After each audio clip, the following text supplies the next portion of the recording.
लोग यहाँ पे रेंटेड फोटो रेंटेड ऐसे चलाते हैं, रेंट भी दे रहे हैं। ना मेडिकल फैसिलिटी है, ना पैसे सही मिल रहे हैं, ना उनके लिए कुछ सोचा जा रहा है। फिर ऐसे क्यों हो रहा है भैया?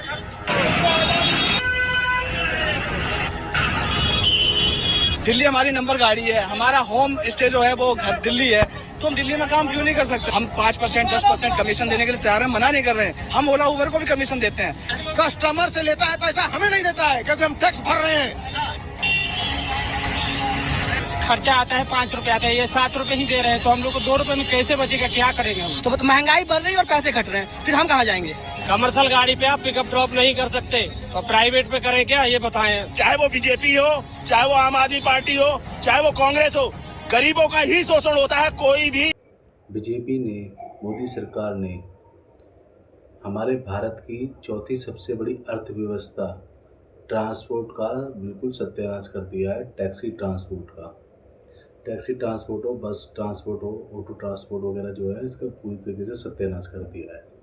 आज की डेट में भारत में तकरीबन 354 मिलियन जो है प्राइवेट व्हीकल वाहन हो चुके हैं, जिनमें टैक्सी तकरीबन 20 लाख से 25 लाख के बीच में रह चुकी हैं पूरे भारत के अंदर।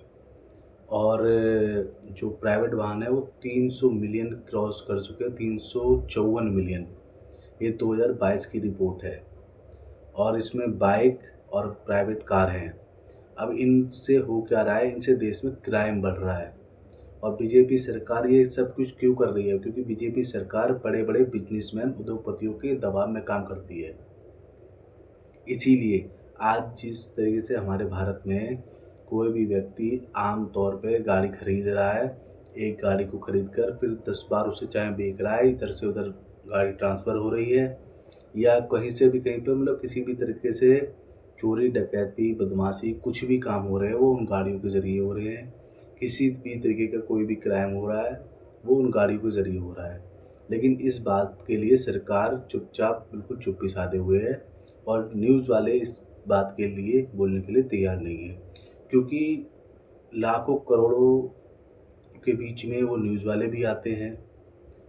और उन लोगों का जो है तकरीबन इस टाइम नोएडा की फिल्म सिटी का हाल मैं बता दूं आपको। नोएडा की जो फिल्म सिटी है, आप उसमें अभी जाकर देखेंगे तो वो पूरी खचाखच भरी हुई है प्राइवेट वाहनों से। नीचे बेसमेंट, पार्किंग एरिए, रोड के एरिए चारों तरफ ब्लॉक पड़े हुए हैं। आप रोड पर किसी भी कॉलोनी एरिए में जाइए, चारों तरफ आपको निकलना भारी है। घर के बाहर जैसे पहले पुराने ज़माने में लोग घर के बाहर उठते बैठते थे या बच्चे खेलते थे, वो सब कुछ घटित हो चुका है। सिर्फ़ और सिर्फ टीन के डब्बे गाड़ियों के नाम पर खड़े हुए हैं, और इन गाड़ियों का यूज़ जो है सिर्फ गलत कामों के लिए होता है। इनकी कोई भी पर्सनल सुविधाएं किसी भी व्यक्ति की नहीं है। सिर्फ 10% लोगों को पर्सनल वाहन की ज़रूरत है, जो सही मायने में पर्सनल वाहन रखने के योग्य हैं। बाकी ज़्यादा से ज़्यादा लोग इसमें गलत तरीके से सिर्फ अय्यासियाँ कर रहे हैं, बदमाशी कर रहे हैं। सोशल मीडिया पे आप इन सब लोगों की वीडियो अक्सर देखते हो रहते होगे। न्यूज़ के ज़रिए आप तमाम वीडियो, पुलिस वाले भी इन चीज़ों से इतना ज़्यादा परेशान हैं कि तकरीबन आप अंदाज़ा लगाइए कि अगर पुलिस वाला किसी भी पर्सनल वाहन को रोकने की कोशिश करता है या चालान तो कमाई का ज़रिया बना रखा है, पुलिस वाले उस चीज़ में भी बहुत ज़्यादा परेशान हैं। चालान एक पुलिस सरकार ने अपने ऐसा कमाई का ज़रिया बना रखा है, क्योंकि यही मोदी सरकार की सबसे बड़ी स्कीम है कि जितनी ज़्यादा गाड़ियाँ होंगी टैक्स के नाम पर पैसा आएगा, फिर दूसरा चैनल के नाम पर पैसा आएगा। इसीलिए सिर्फ प्राइवेट वाहनों को वैल्यू दी जा रही है। देश का सत्यानाश हो जाए उन्हें कोई मतलब नहीं है। टैक्सी ड्राइवर और अगर एक प्राइवेट वाहन व्हीकल वाले के साथ में अगर कोई एक्सीडेंट हो जाता है तो इसमें सारी गलती टैक्सी वाले की ही मानी जाती है। ये 100% किसी भी जगह की रिपोर्ट में आप देख लेना, टैक्सी वाले से ही पैसे वसूले गए हैं, टैक्सी वाले पे ही दबाव डाला गया है। क्योंकि टैक्सी में बैठा हुआ पैसेंजर 90% व्यक्ति जो टैक्सी ट्रांसपोर्ट में या किसी ऑटो में बैठकर अगर जा रहा है और कोई हादसा, कोई क्राइम हो जाता है तो वो ड्राइवर के सपोर्ट में नहीं बोलता है। लेकिन वहीं अगर कोई पर्सनल वाहन है वहाँ पर उस जगह पर और उसकी कोई मतलब टैक्सी वाले से अगर कुछ ऐसी बात हो गई है तो वो पूरा राशन पानी लेकर उस टैक्सी वाले पे चढ़ जाता है, चाहे उस पर्सनल वाहन वाले की गलती हो, लेकिन उसकी नज़र में वो ठीक होगा। वहाँ पर ना तो कोई कैमरा होगा रोड पर, ना कोई बात होगी। वहाँ पर अगर पुलिस प्रशासन भी आएगा तो पर्सनल वाहन वाले की इतनी बातचीत होगी, वो कहीं ना कहीं से घुमा फिरा कर अपने रिश्तेदार के ज़रिए या किसी न किसी के ज़रिए उस टैक्सी वाले के ऊपर दबाव बनाएगा। पुलिस वालों की नज़र में भी टैक्सी वाले की कोई औकात नहीं है। वो पुलिस वाले भी टैक्सी वालों के साथ में या तो बचाने की खातिर, या उनकी नज़र में टैक्सी वालों की रियलिटी में कोई औकात नहीं है बचाने की खातिर, वो हमेशा बदतमीज़ी से ही बोलते हैं। और इस बात को एक आध जगह नहीं, हज़ारों जगह पर देखा गया है, क्योंकि बहुत कम जगहों पर ऐसा देखा है मैंने कि बहुत सारे जो ऐसे पुलिस वाले हैं जिन्होंने मतलब किसी ड्राइवर की हेल्प करी है और उसको सपोर्ट करा है। ऐसा काफ़ी कम जगहों पे देखा है मैंने, लेकिन हाँ, देखा है मैंने कि पुलिस वाले काफ़ी अच्छे भी मैंने देखे हैं जो तमीज़ तहज़ीब से बिहेवियर करते हैं।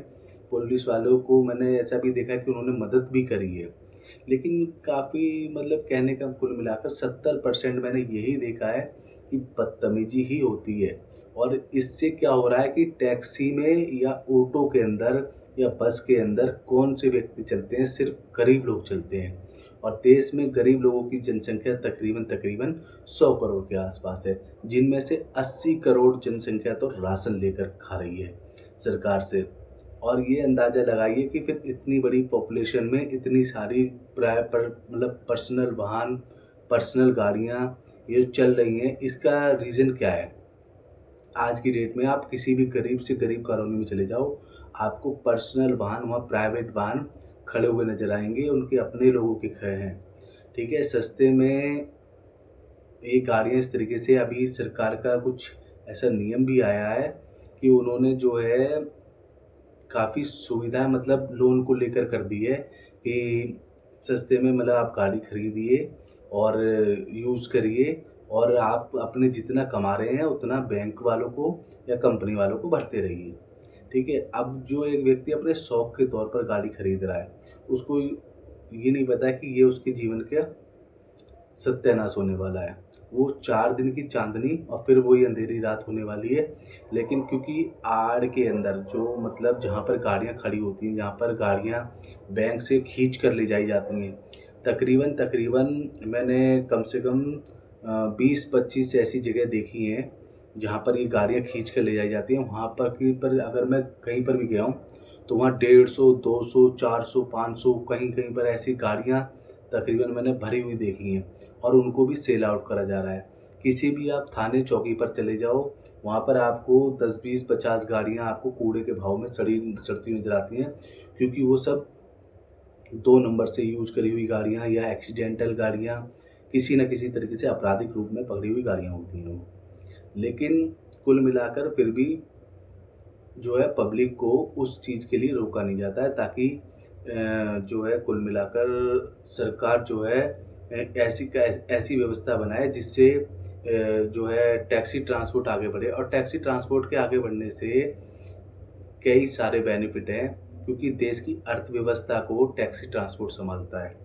अगर महंगाई पर कंट्रोल करना है तो पर्सनल वाहनों को रोकना बहुत ज़रूरी है। देश के अंदर क्राइम रोकना है तो पर्सनल वाहनों को रोकना बहुत ज़रूरी है।